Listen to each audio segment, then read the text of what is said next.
Hey folks, it's us with ASM Auto. I'm here at the shop on a Sunday getting caught up in some stuff and figured it's about time to do another tool haul video for you guys. So stick around. All right, first up on the list is this set of Stubby bits from SnapOn. I will put the part number in the description. So my dealer had these on sale for somewhere in like the $50 or $60 range. You get 17 of them. And at that, it's about $3.50 a bit, which, considering they have a lifetime warranty, seem pretty reasonable. So you can see the sizes that are in there. It pretty much covers all your most common sizes. Now, if you want to cover sizes outside of this set, you have to go to something like this. And this is the Vim 77-piece Stubby bit master set, and as you can see, it has pretty much everything. Some of the bits are 5/16, the rest are 1/4 inch. In the Snap-on set, everything is 1/4 inch. Now this set has actually held up just fine. I've got no complaints with it. I think it's done the job very well. The only reason I picked up the Snap-on set is because it was on a deal, and sometimes it's nice to have a backup. And if you break a Stubby bit, chances are you don't have a backup. So having the most common sizes, you know, seemed like a justifiable purchase to me. Now, one thing about these, to compare them to the Vim, so let's see, we just took the 8mm out of there. Let's grab that out of the Vim set. And as you can see, this one actually goes up to 10. Let's see, there's the 8.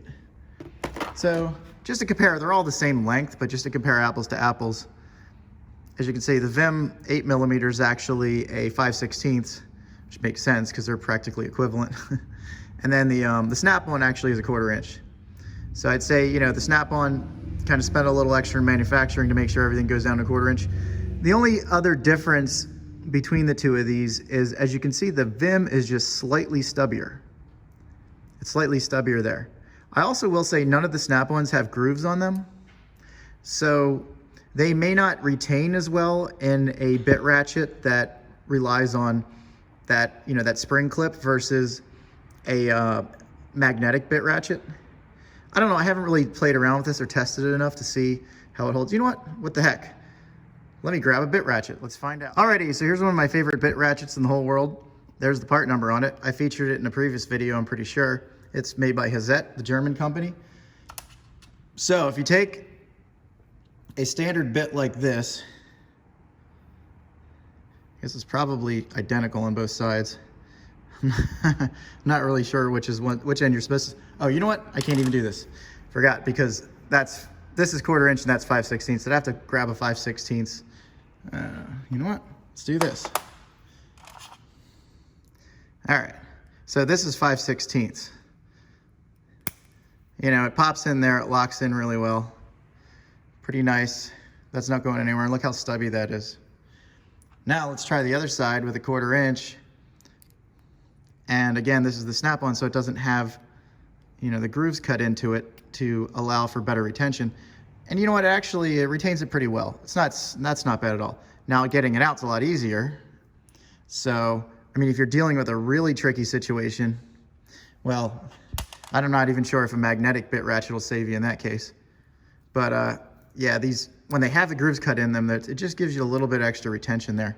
But honestly, they both work fine, and that pulling them out wasn't a huge difference. So I wouldn't let the fact that these are they seem more intended for magnetic. I wouldn't let that fact stop you for investing in this set. I think it's a really high quality set, you know, typical Snap-on quality.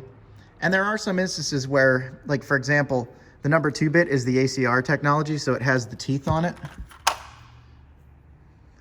See? And you're not gonna find that on the Vim. So the Snap-on's probably built to a little bit of a higher standard, and I think logic would dictate, unless it's a size that's not included in this set, I'll go to this set first, then I'll go to the Vim second. But I mean, if you can only afford one set, you only want to buy one set, maybe consider the Vim, just because, you know, again, it's a master set. It has everything you need in there. It has a 5/16 driver. It also has the ratchet, which has 5/16 on it. So if you don't have a 5/16 bit ratchet or adapter, it doesn't matter. It comes in the set. But regardless, I wouldn't shy away from the Snap-on either. If these are the sizes you use on a daily basis, this is probably going to hold up better than anything, and it's not exorbitantly priced. All right, moving on. So everybody and his mother has seen these. It's just the SnapOn flush cuts. I have a Matco set as well. It's actually rebranded Knipex. And I decided I've got another purpose for that, so I decided to keep this one in my box. If I had to guess, I'd say these are a little bit tougher, but the other ones have held up just fine, and they both have a lifetime warranty. And the main reason I say it is because of the lap joint construction. You know, whereas the others are kind of more of a traditional style. All right, so this has already been featured on at least one other channel, that being CP the Tool Addict. These things, as far as I know, as far as my SnapOn guy is concerned, are brand new. If they've been out anywhere else, I wasn't aware of it, he wasn't aware of it. So, what's cool about this pair of pliers, and by the way, there's the part number, is it's a needle nose. See, and it's got the needle nose grip there. Then it has this tougher grip, which you typically find on your regular snap-on slip joint pliers like these. And then finally, it's got this cutout for grabbing, this aggressive cutout for, you know, more or less like grabbing round objects. And also it does have a cutter down here. Almost looks like a round cutter. I haven't really tried the cutter yet, but from what I've heard, it actually works fairly well. So that's a lot to combine in a single set of pliers. Now, in my case, I have the other pliers that do the same thing.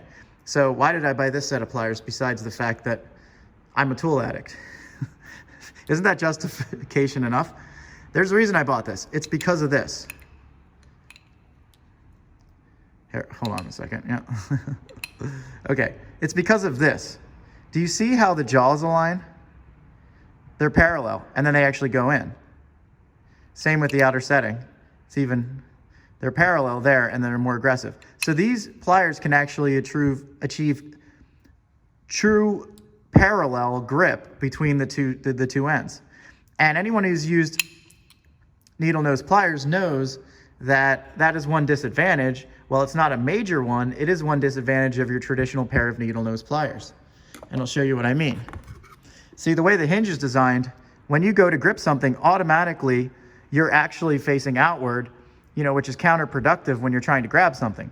Now, granted, these snap-ons, and as you can see, this part matches the other pair of pliers. The other parts match their traditional slip joints. So there are instances where this is a disadvantage.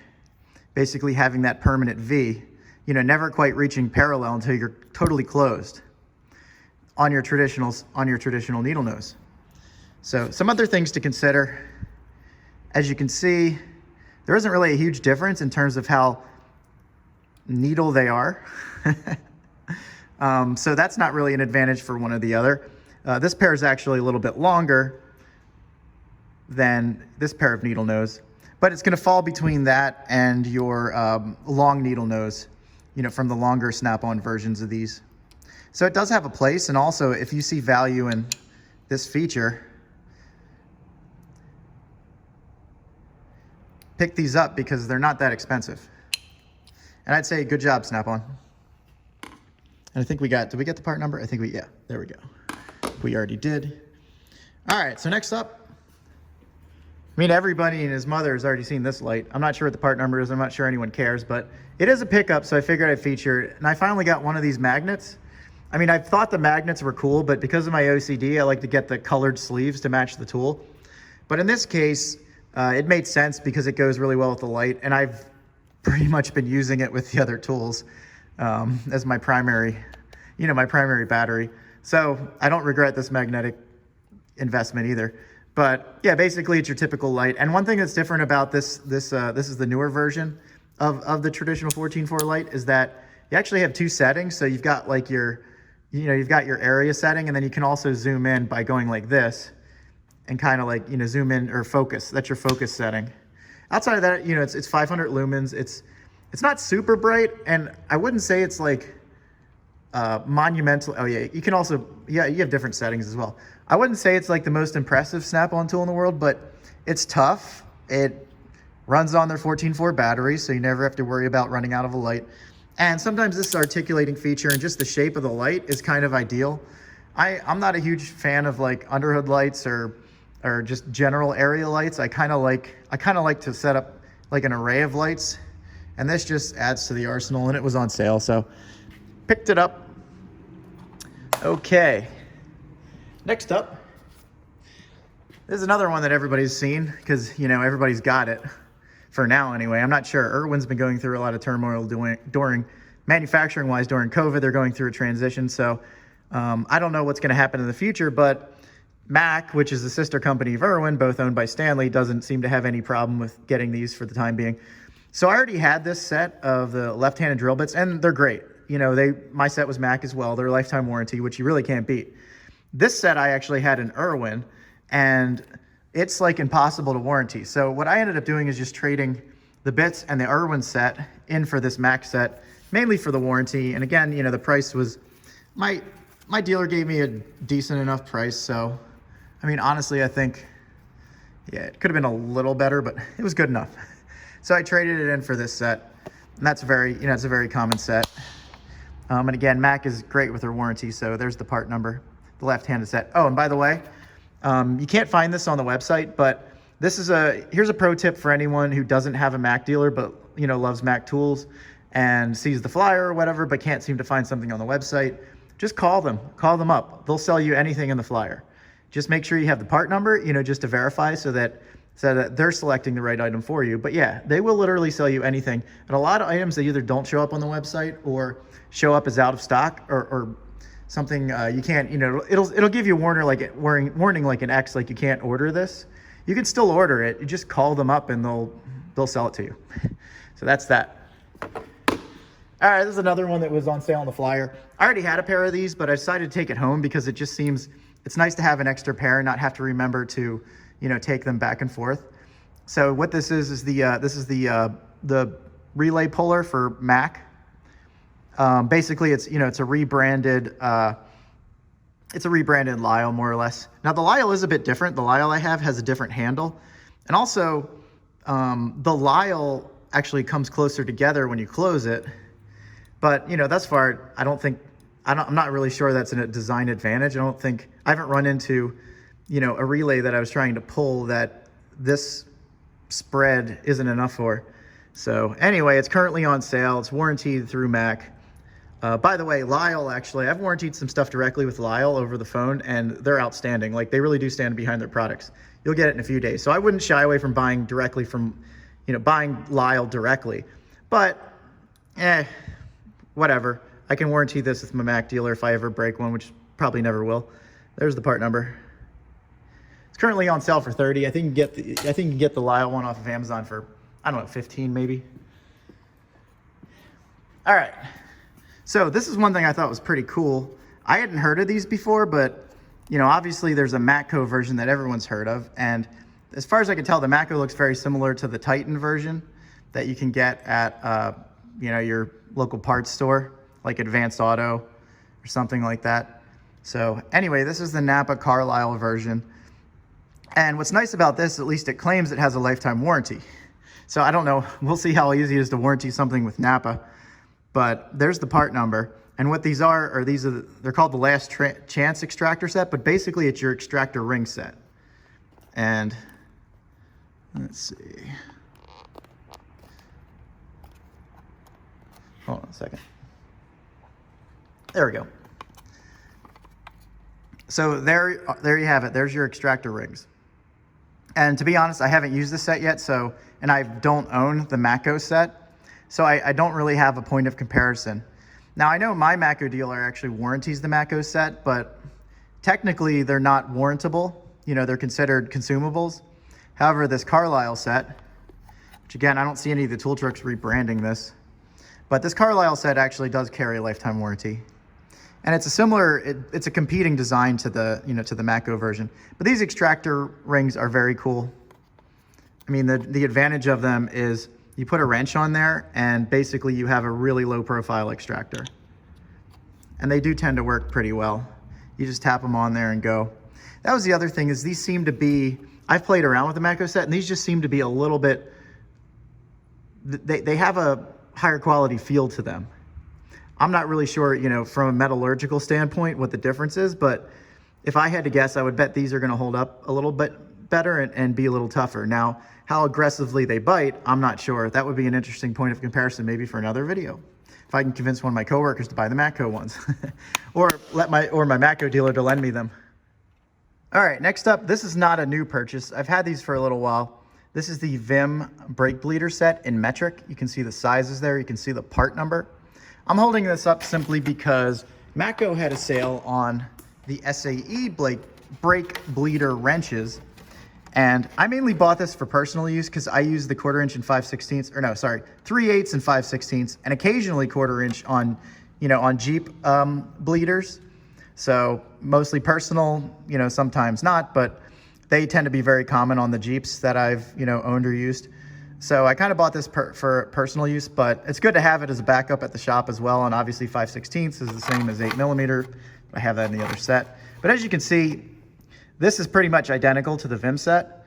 This was on sale, so it was close enough in price point to the Vim set where I was like, I'd rather buy it off my dealer because he's a cool guy. He's a local small businessman, and it's easy to warranty. But yeah, this was on sale. You can get it rebranded, or you can get it in the OEM brand Vim, but there's the part number. And as you can see, anyone who's had to bleed brakes, knows that the type of shape that you're seeing here, especially when you're dealing with those like rear drum brakes on the, on the Wranglers and whatnot, like the shapes that you're seeing there are very, very handy. The only other brake bleeder shape that I own, oh, I'm gonna have to move the camera back so I can open the drawer. Might as well show you what the heck. Wrong drawer. Brake drawer. All right, so the only other bleeder wrenches that I own are these guys. These are SnapOns, and these would have been ultra expensive, like more than either one of those sets combined, each one. But I bought them used actually, and one of them started to flake with chrome, and so I was able to even warranty with SnapOn and get a new replacement for a tool that I bought used, which I thought was super cool of them. But anyway, yeah, that's the only other style bleeder wrench that I have. And I think one end of this is 5/16, and then the other end is 3/8. Oh yeah, there it says it there, 3/8 and 5/16. And then this one, where is it? There we go, 8 and 10. Yeah, so, and also here's the, if you're interested in these, again, these aren't new. They're not technically part of the tool haul, but I think that's the part number right there. It's like S6112. And, of course, Snap-on, they're made in USA. This is an older one. You can see the older Snap-on design. S8184, and it's like textured versus the, like the smooth chrome of the newer version. So, yeah, different style. Sometimes these come in handy, but I think by far these are the handiest, and I would definitely buy, this style first.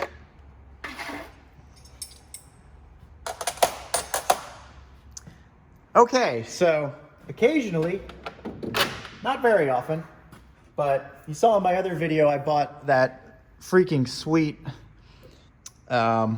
Performance Instruments torque wrench set that also you can convert the torque wrench head into a breaker bar, all in the same set. Great set, 3/4 inch. We're talking about the crazy foot-pounds up to like 600 foot-pounds. Well, I figured, I also saw this on Tekton's website. So what this is, let me stand behind the camera so I can actually do this. What this is a 42-inch, look at that. That's some serious reach right there. Whoop. Just hit the drop down for our 5W30 blended, which is hanging above my toolbox. Yeah, so anyway, what this is this is a 42-inch, 3/4 inch breaker bar, lifetime warranty. Let me find the, somewhere on here is engraved the part number. There it is. Tekton, SBH00340. And as you can see, it's got the heavy duty head. So that head will take, that really reinforces the strength on it. And this thing will take some serious abuse from what I've been reading, people's comments and some of the other YouTube channels. Like, this is a really awesome breaker bar. And now the prices just went up. So I think it's like slightly under 70. When I got it, it was like 64, and I had, dollars or points. So it was pretty cheap for me. yeah, just a killer breaker bar, and you don't need a cheater pipe or anything. You just need a reducer, which I have. So figured I'd put that in my box just in case I need it. It allowed me to take another breaker bar and a cheater pipe home for home use. All right, folks, that's pretty much it for today. Yes, I'm squatting a little bit to make sure I'm in the camera frame. So anyway, I hope you guys have a wonderful rest of your weekend. There's not much left of this one, and I just hope everyone stays happy and healthy, and I'll see you in the next video.